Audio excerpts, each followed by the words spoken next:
आज मैं एक रिवीजन के लिए इलेक्ट्रोस्टैटिक्स के की एप्लीकेशन चार्ज पार्टिकल पर कैसा होगा, यह बहुत ही इंपॉर्टेंट है। जेईई मेन, एडवांस, नीट और अदर कॉम्पिटिटिव एग्जामिनेशन। तो ये हम अगर अपने क्लास में पढ़ाते हैं तो इसको बहुत टाइम लगता है। हमें तो माने 20-25 क्लास लग जाते हैं, परंतु कुछ मिनट्स में मैं एक प्लान बनाकर लाया हूं ताकि इसको हम रिवाइज करा दें, सिर्फ 25-30 मिनट में करा दें। ये ऐसा हम कोशिश किए हैं। नमस्कार, मैं डीवी सिंह कोटा से। आज मैं आपको चार्ज पार्टिकल पर इलेक्ट्रोस्टैटिक कंडीशन लगाते हुए हम वर्क करेंगे। इलेक्ट्रोस्टैटिक कंडीशन क्या होता है ये जानिए कि हम चार्ज को पहले से रख लेते हैं, वे जो है रेस्ट में आ जाते हैं, तब हम वर्क करना शुरू करते हैं। और ये जो है कूलम्ब्स लॉ से हैंडल होता है। तो कूलम्ब्स लॉ आप जानते हैं। दूसरा इंपॉर्टेंट बात क्या है कि ये जो है फोर्स कंजर्वेटिव नेचर का है, सेंट्रल है। तो हम सारी प्रॉपर्टी कंजर्वेटिव नेचर के फोर्स का लगा सकते हैं। सेंट्रल फोर्स है तो हम लगा सकते हैं, सेंट्रल फोर्स की प्रॉपर्टी लगा सकते हैं। तो ये आप ध्यान में रखना। इसका लाइन ऑफ फोर्स जो होगा आपका ओपन कर्व होगा, और वह जो है एक दूसरे को क्रॉस तो लाइन ऑफ फोर्स करता नहीं है, इसीलिए ओपन डिफरेंशियल कर्व होगा। इसीलिए ये 2 पॉइंट रख करके हम क्या कर सकते हैं कि लाइन ऑफ फोर्स पर कोई सवाल आता है तो देखेंगे क्लोज कर्व तो नहीं बन रहा है, या क्रॉस तो नहीं कर रहा है, पॉजिटिव चार्ज से निकल रहा है कि नहीं, निगेटिव चार्ज में टर्मिनेट हो रहा है कि नहीं। इन सारी चीजों को पकड़ करके अपन उस पर हम अच्छा से ऑप्शन टिक कर सकते हैं। अब सवाल है कि अपन एक सिस्टम ले रहे हैं, जैसे ये इस तरह का सवाल जो है बहुत बार पूछा है, क्योंकि फिजिक्स सिमेट्री से चलता है, और ये एक सिमेट्रिक हम सिस्टम पर आपको सारी लॉ को समझा देंगे। यहाँ एक क्यू चार्ज है, यहाँ क्यू चार्ज है, ये सेंटर से बी डिस्टेंस पर है, और ये माइनस क्यू जो है सेंटर से ए डिस्टेंस पर है, यह ओरिजिन है। अब क्या है कि आपको मैं बता रहा हूं कि कोई पोटेंशियल निकालने के लिए कह दे तो इसकी पोटेंशियल सेम होगी, तो इसका हम निकाल देंगे। इसका माइनस वाला को पहले निकालें, तो माइनस क्यू बाई 4πε0, और यहां से यहां का सिंपल डिस्टेंस है √a² प्लस x², और ट्वाइस कर देंगे तो इसके कारण भी हो जाएगा। तो और उसी प्रकार क्यू यहां से यहां का डिस्टेंस √b² प्लस x² है, तो एक कार निकाल करके ऐसे कर दिए। ठीक है। उसी प्रकार इलेक्ट्रिक फील्ड निकालेंगे। हम इलेक्ट्रिक फील्ड निकाल सकते हैं आराम से। देखिए हम लिखे हैं 2qx by 4πε0 a² plus x² का पावर 3/2। ये कैसे आया? तो देखिए ये या इसके कारण आपका यहाँ +1 कूलम चार्ज रखोगे तो यह इधर फोर्स लगाएगा, और ये जब इधर फोर्स लगाएगा तो एक तो यह एंगल बनेगा, और सिमेट्रिसिटी है तो या इसका हॉरिजॉन्टल कंपोनेंट कैंसिल होगा, इसीलिए इलेक्ट्रिक फील्ड इधर ही आएगा। तो इलेक्ट्रिक फील्ड इधर आएगा तो यहां से यहां ले इलेक्ट्रिक फील्ड का कंपोनेंट निकालकर cos थीटा ले लेंगे। तो ये जो है आपका इसके कारण अगर इलेक्ट्रिक फील्ड E0 हुआ तो इधर E0 cos थीटा आएगा, तो उस प्रकार 2E0 cos थीटा आएगा, जिसकी वैल्यू ये आ जाएगी। उसी प्रकार इसमें है तो आपको कुछ अंतर नहीं है, सेम तरह का चीज है, सब चीज वही है, सिर्फ वह बी हो गया है।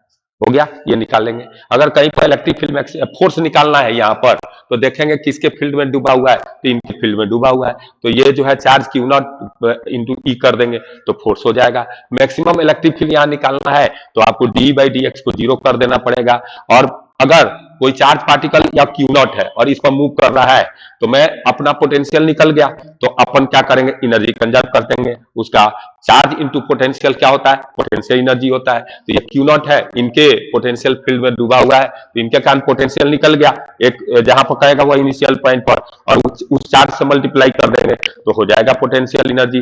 अब प्लस काइनेटिक एनर्जी, फाइनल कहां पहुंचा वहां का potential energy plus kinetic energy, तो एनर्जी कंजर्वेशन भी लगा सकते हैं अपन। अब यह एक सिस्टम आपको बन गया, यह एक सिस्टम बन गया। अब इस सिस्टम का अगर मान लीजिए कहा जाए कि सिस्टम का पोटेंशियल एनर्जी निकालिए, तो बड़ा है कि इसमें पेयर बनाना पड़ता है, तो वह पेयर का फॉर्मूला होता है n इंटू n माइनस 1/2। अब n इंटू n माइनस 1/2, तो यहाँ चार्ज कितने हैं, 4 है, तो पेयर क्या हो गया, 6 हो गया। कि कौन कौन पेयर बनेंगे भाई, एक तो यह पेयर बन जाएगा, और यह पेयर का वही पोटेंशियल एनर्जी होगा, क्या होगा भाई, तो देख लो माइनस QQ बाई 4πε0, चार्ज का मल्टीप्लिकेशन, इनके बीच का सेपरेशन से डिवाइड हो गया, और ट्वाइस हो गया, चूंकि यह जितना होगा उतना ही यह होगा। अब देखो अब उसी प्रकार ट्वाइस किया है, उसी प्रकार आपका एक और पेयर बनेगा, कौन कौन भाई, QQ। मैंने QQ का मतलब क्या हो गया कि ये जो है आपका ये चार्ज, ये ये देखिए, यह एक चार्ज है, यह और यह, तो यह डिस्टेंस तुम्हारा आपका क्या है भाई, ए है, और यह डिस्टेंस बी है, तो ये डिस्टेंस ए प्लस बी हो गया, तो यह एक पेयर बन गया। उसी तरह यह भी पेयर होगा तो उसका ट्वाइस हो गया, और इस तरह हम चार हो गया, पेयर 6 थे और 2 पेयर बाकी है, तो 2 पेयर उसी तरह आप लिख सकते हो। इसका इसका लेकर के एक पेयर हम नहीं लिखे थे शायद, तो इसका इसका एक पेयर होगा और इसका इसका एक पेयर होगा, उसको लिख दोगे तो पोटेंशियल एनर्जी हो गया। अब आपका पोटेंशियल एनर्जी हो गया, तो आपको मैं बता रहा हूं कि इसके बाद जैसे ये जो है आपका, ये जो हम फॉर्मूला लगाए थे you I plus T I, उसका सबसे आसान है कि कोई चार्ज पार्टिकल अगर इस पर मूव कर रहा है, इसी पर कोई चार्ज पार्टिकल मूव कर रहा है, अगर मान लो कि यहां से कोई भंडा फेंक दिया और कहता है कि अब बताइए कि यह क्रॉस करेगा कि नहीं सेंटर को, तो हम क्या करेंगे कि ये चार्ज क्यू नॉट है और यहाँ पर एक पॉइंट पता करेंगे क्रॉस करना है, तो अगर इलेक्ट्रिक फील्ड इधर आ रहा है तो नेचुरल है कि कहीं ना कहीं जाकर इलेक्ट्रिक फील्ड जीरो होगा, और वहां देखेंगे अनस्टेबल इक्विलिब्रियम में तो क्रॉस कर जाएगा। तो इसके लिए हम क्या करेंगे, यहाँ पर इनिशियल पोटेंशियल एनर्जी लिखेंगे और काइनेटिक एनर्जी, अगर इंफिनिटी पर है तो सिर्फ काइनेटिक एनर्जी होगा, और यहाँ पर जहां पर इलेक्ट्रिक फील्ड जीरो है वहां पर आपको स्पीड जीरो कर देंगे, तो वहां पर आने के बाद आपको अगर जीरो हो गया और अनस्टेबल इक्विलिब्रियम तो क्रॉस कर जाएगा, अदरवाइज अगर स्टेबल इक्विलिब्रियम है तो वह तो ऑसिलेट करेगा। तो ये देखना होगा, तो यहाँ पर ये फॉर्मूला आपको लागू कर सकते हैं और सोच सकते हैं, इस पर सवाल आता है, यानी आपको क्रॉसिंग वाला पर एक पॉइंट ऐसा पता करना पड़ेगा जहां इलेक्ट्रिक फील्ड जीरो है इस चार्ज को छोड़कर इनका, और उसके बाद आपको आगे बढ़ना पड़ेगा।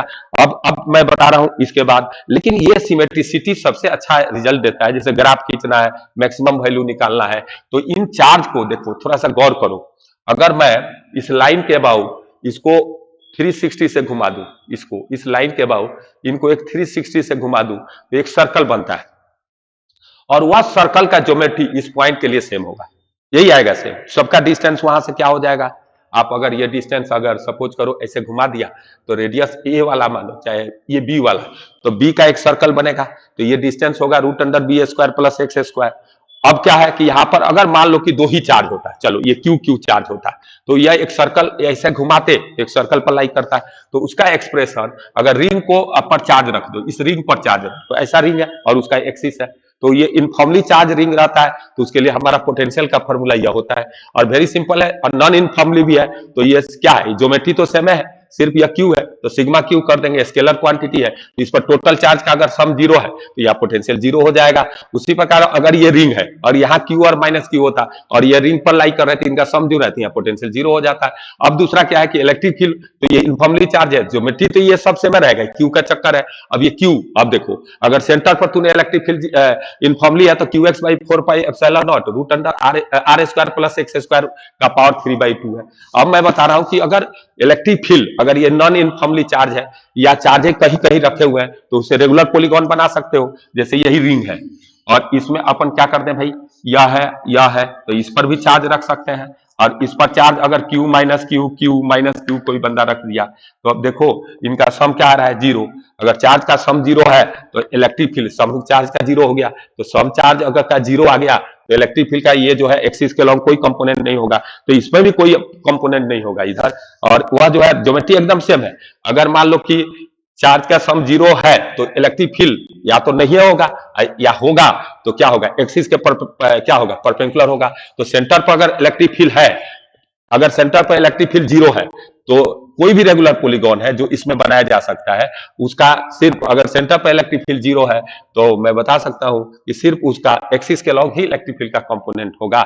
अगर सेंटर पर इलेक्ट्रिक फील्ड नॉन जीरो है तो नॉन जीरो है और चार्ज का सम जीरो है, तो चार्ज का सम जीरो है तो ये कंपोनेंट कोई भी रेगुलर पॉलीगॉन जीरो होगा, परंतु वह कौन कंपोनेंट जो अगर सेंटर पर इलेक्ट्रिक फील्ड ऐसे है तो यहां पर भी इलेक्ट्रिक फील्ड का मैग्नीट्यूड तो अलग होगा लेकिन एक्सिस के परपेंडिकुलर इसी से पैरेलल होगा। ये चीज हम ज्योमेट्री में आप पॉलीगॉन में लगा सकते हैं। इसको ग्राफ की जहां तक बात है, जैसे यही सिर्फ चार्ज होता है ये तो इसका ग्राफ और इसका ग्राफ सेम हो जाता है, क्योंकि यह क्या है, इसी सर्कल पर लाई करेगा, और ये क्यू है तो इसका चार्ज का सम क्या है, चार्ज का सम जो है पॉजिटिव है, हाँ ओके, तो ये चार्ज का सम पॉजिटिव आ गया, ये पॉजिटिव आ गया, और ज्योमेट्री तो सेम ही रहेगा तो ग्राफ वही रहेगा, और ये ग्राफ में यही ग्राफ हो जाएगा, यही ग्राफ हो जाएगा। अब ये ग्राफ में सबसे बड़ी है कि यहाँ पूछ सकता है, अगर ये चार्ज अगर आपको सिर्फ क्यू क्यू दे दिया और पूछता है कि इलेक्ट्रिक फील्ड यहाँ कितना डिस्टेंस पर मैक्सिमम होगा, तो ओके मेरी बात मानिए, ये इस सर्कल का रेडियस यह हो जाएगा बी, तो बी बाई रूट 2 पर हो जाएगा। तो इस तरह आप कर सकते हैं। और अब कोई चार्ज यहाँ रख दिया, अब चेक करना है कि एसएचएम करेगा कि नहीं ऑसिलेटरी, तो आप कर सकते हैं आराम से। अगर वो स्टेबल इक्विलिब्रियम है तो ऑसिलेटरी एसएचएम हो सकता है, स्लाइटली के लिए एसएचएम होगा, और थोड़ा ज्यादा कर दीजिएगा तो ऑसिलेटरी होगा। तो ऐसा कर सकते हैं, उस एसएचएम में भी जा सकते हैं आप आराम से।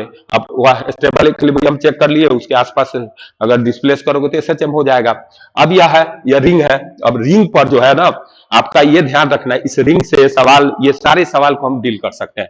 अब यही सवाल को दो रिंग मान सकते थे, एक रिंग पर यह चार्ज लाई करेंगे, यह रिंग पर एक लाई चार्ज करेंगे, और उसके बाद इसी को एक्सप्रेशन को मैथमेटिकली डील कर सकते हैं। उसके बाद आप देखो ग्राफ की जहां तक बात है, हाँ आर बाई रूट 2 मैक्सिमम पर होता है। अब मान लो कि कोई बंदा ने यहां पर क्या कर दिया कि एक डाइपोल रख दिया, ये माइनस क्यू प्लस क्यू बंदा ने डाइपोल रख दिया, ओके, तो इसका डाइपोल मोमेंट पी इधर है। अब ये जो है ये इलेक्ट्रिक फील्ड यहाँ पर हमने ये एक्सप्रेशन निकला हुआ है, तो अपन क्या कर देंगे, del E by del X कर देंगे, या पी, ये लेकिन डाइपोल मोमेंट एक्स के डायरेक्शन में ही है, तो P D by D X भी कर सकते हैं। पॉजिटिव वैल्यू आएगी तो इधर फोर्स लगेगा इस पर, और निगेटिव आएगा तो इधर लगेगा। लेकिन दूसरा बात क्या है कि यहाँ पर एक ट्रिकी पॉइंट भी है, आर बाई रूट 2 पर क्या है, मैक्सिमम मिनिमा है, तो इलेक्ट्रिक फील्ड जीरो होगा। तो वहां पर D by sorry R by root 2 पर इलेक्ट्रिक फील्ड मैक्सिमम है, तो डी बाई डी एक्स की वैल्यू रिंग के केस में जीरो आ जाएगा, तो फोर्स जीरो हो जाएगा। तो अगर डाइपोल को यहां से आर बाई रूट 2 डिस्टेंस पर रखे हो तो फोर्स जीरो भी आ सकता है, यानी ये ध्यान रखना पड़ेगा। दूसरा क्या है कि एक इंपॉर्टेंट बात क्या होता है कि यहां पर आते हैं, मान लीजिए कोई डाइलेक्ट्रिक लिक्विड में हमने डुबा दिया चीजों को, और डुबा करके उस पर चार्ज क्यू क्यू दिए हुए हैं, ठीक है ना, तो ये पार्टिकल्स हैं, चार्ज लॉस नहीं कर रहे हैं। और दो आइडेंटिकल पार्टिकल होते हैं, मेटालिक है, उनको सटा दोगे तो उन पर चार्ज हाफ हाफ हो जाएगा, टोटल चार्ज सम का हाफ हाफ। यहां पर अब देखो ये डुबाया हुआ है, तो इस पर फोर्स क्या लगेगा, एक इस चार्ज, एक इंपॉर्टेंट बात है, जैसे ही इसको डुबाओगे तो इलेक्ट्रोस्टैटिक कंडीशन आएगा। इलेक्ट्रोस्टैटिक कंडीशन थोड़ी देर के बाद आएगा, तो उसके अंदर के जो है मटेरियल है उसमें डाइपोल इंड्यूस हो जाएगा इलेक्ट्रोस्टैटिक कंडीशन लाने के लिए, और वह डाइपोल भी यहाँ पर फील्ड पैदा करेंगे। तो दो फील्ड होगा, इस चार्ज के कारण फील्ड हवा में रहता उतना ही होता। अब ये जिस मटेरियल में डाइपोल जो इंड्यूस हुए होंगे वो भी यहाँ इलेक्ट्रिक फील्ड पैदा किए होंगे, और वह भी फोर्स लगाए होंगे, तो इस पर नेट फोर्स हो गया होगा Q square by 4 pi epsilon not epsilon R X square. यह चार्ज इस पर अभी भी फोर्स लगा रहा है Q square by 4 pi epsilon not X square, परंतु पूरा डाइपोल जो इंड्यूस हुए होंगे यह सब नेट इतना लगेगा, एक mg लगेगा, एक बुआयंसी फोर्स रो भी जी लगेगा, रो जहां डेंसिटी ऑफ लिक्विड होगा और बॉल का वॉल्यूम भी होगा। तो यह इक्विलिब्रियम में है, तो टी कॉस थीटा को क्या करेगा भाई, टी कॉस थीटा, टी का इधर एक कंपोनेंट है, टी कॉस थीटा को mg माइनस रो भी जी हो जाएगा, और टी साइन थीटा को कौन बैलेंस करेगा भाई, इसके इधर वाले कंपोनेंट को, तो यह बैलेंस कर देगा। और एंगल बहुत छोटा ही देता है, तो sine theta theta tan theta बराबर होता है 15 डिग्री तक। तो 15 डिग्री तक, अब लेकिन थीटा तो रेडियन में बदल लेना भाई, तो 15 डिग्री तक इन तीनों का तो वैल्यू सेम ही होता है। तो 15 डिग्री से अगर एंगल या थीटा छोटा दिया हुआ है तो ये साइन थीटा एक्स बाई 12 यहां से निकल जाएगा, इसीलिए यह फॉर्मूला टेन थीटा के लिए भी लागू हो जाएगा। यानी एंगल स्मॉल लिखेगा, डिग्री नहीं देगा तभी चलेगा, स्मॉल में भी यह अप्रोक्सीमेशन ले सकते हैं। उसके बाद आपको मैं बताना चाहता हूं ये डीवी है। अब ये डीवी जो है equal to minus E dot D R आता है।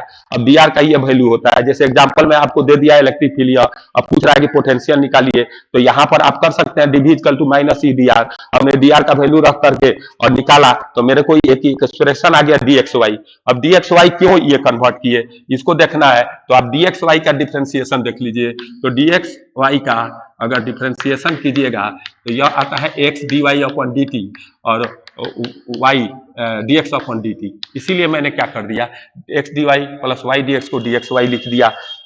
हाँ सही है ना, तो d x upon d t हो गया। और इससे आप पोटेंशियल निकाल सकते हैं, या कांस्टेंट जोड़ दिए, क्योंकि हमको पता नहीं है किसी पॉइंट का एज ए रेफरेंस पोटेंशियल, तो एक कांस्टेंट जोड़ना पड़ेगा। अगर पता रहेगा तो के की वैल्यू निकाल लेंगे। अब E इक्वल टू एक और फार्मूला होता है minus del v by del x i का, minus partial differentiation minus del v by del z. अब ये भी है, अगर इस पर जैसे एग्जांपल में v equal to A X square Y कर दिया, तो v की वैल्यू रखकर पार्शियल डिफरेंशिएशन कर दीजिए, हो जाएगा। और यही है, अब अगला हम शॉर्ट वीडियो बनाएंगे वो डाइपोल पर और गॉस लॉ और स्फीयर डिस्क पर बनाएंगे। Okay, thank you.